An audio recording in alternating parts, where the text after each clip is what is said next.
नमस्कार दोस्तों, कैसे हैं आप लोग। मैं वही आपका अपना प्यारा सा नूनू सा गोपू सा पप्पू। और अब की बार पप्पू मुझे अपने वाले लोगों ने भी बना दिया भैया। Oh no! मैं आपसे एक बात पूछता हूँ, राष्ट्रगान चल रहा था, ठीक है। अब वो बोल रहे हैं कि आपको राष्ट्रगान नहीं आता। अरे भाई, सीधा खड़ा हुआ हूँ, किसी से कुछ ले नहीं रहा, कुछ दे नहीं रहा। किसी को प्रॉब्लम होती है, इटली का राष्ट्रगान चलाओ, देखो कैसे फटाक दनी मेरे मुंह से निकलती हैं चीजें। मुझे नहीं आती हिंदी, मेरी मम्मी तो आज तक अटकती हैं इतने सालों के बाद भी। पंजाब सिंध गुजरात मराठा ऐसे बोलती हैं। तो मैंने कहा बजाय गलत बोलने के ना बोलूं, मैं सीधा खड़ा रहा।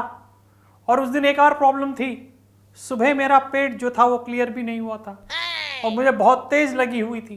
तो मैं जैसे तैसे अपने आप को संभाल करके खड़ा हुआ था, ऐसे खड़ा हुआ था, देख रहा था, यूं यूं कर रहा था। मेरा दिमाग जो है, साफ साफ बता रहा हूं, राष्ट्रगान पर था ही नहीं।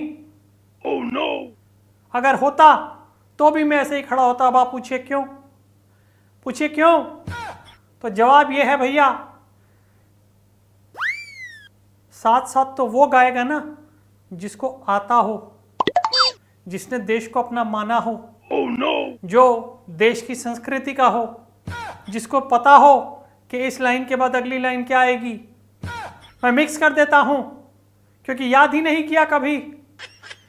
बाहर रहा, बाहर के स्कूल में पढ़ा, नानी से लालन पालन हुआ, उसके बाद यहां आ गया और यहां मैंने सिर्फ एक बिजनेस माना है इसको। तो फिर भैया बात यही हुई ना, नहीं है तो नहीं है।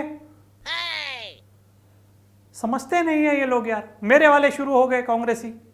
एक कांग्रेसी आया कि राहुल जी आप राष्ट्रगान हमें गाकर सुनाइए।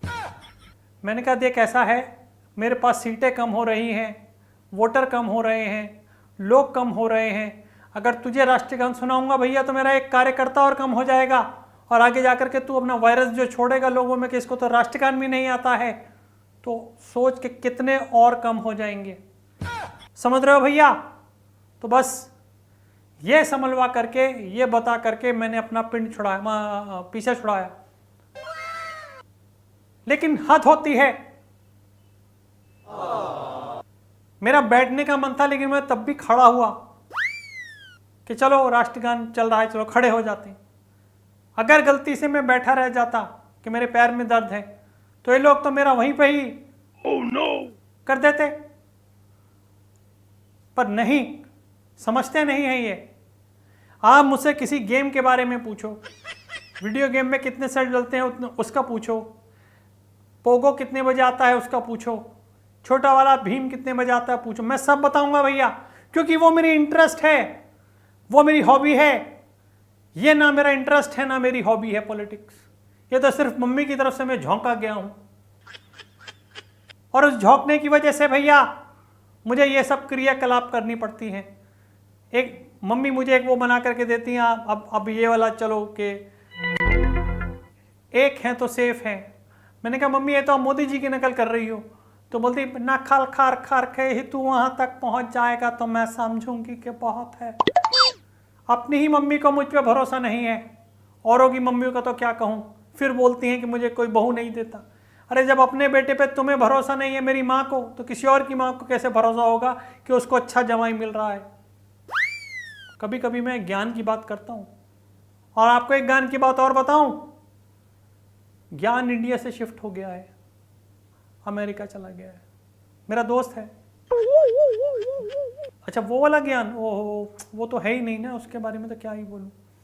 एनीवेज, मैं आपसे सिर्फ ये कहना चाहता हूं कि हर वो आदमी जो राष्ट्रगान के साथ नहीं गा रहा है, एक लाइन भी नहीं गुनगुना पा रहा है। देखो कितना स्ट्रेस हूं मैं, कितना स्ट्रेसफुल हो गया, फंबल मार रहा हूं। तो क्यों? इसलिए नहीं भैया कि उसको कोई दिक्कत है, इसलिए कि शायद उसे आता ही ना हो, इसलिए कि शायद उसका इस तरफ इंटरेस्ट ही ना हो, इसलिए कि इस देश को उसने कभी शायद अपना माना ही ना हो, इसलिए कि शायद वो चाहता ही नहीं है कि भाई नॉर्मल जिंदगी कटे। वो चाहता है कि कहीं ना कहीं उसके लिए न्यूज़ बने और इसलिए वो जानबूझ के चुप है। ये भी हो सकता है। बहरहाल अब की बार बनवा करके देखो, आप मुझे खड़ा करके देखो नेशनल एंथम पे। अगर नहीं गाया तो बात रही। Oh no! या तुम ध्यान रखना, जब भी कुछ ऐसा हो तो मुझे हटा लेना वहां से, है ना? हाँ। जय हिंद।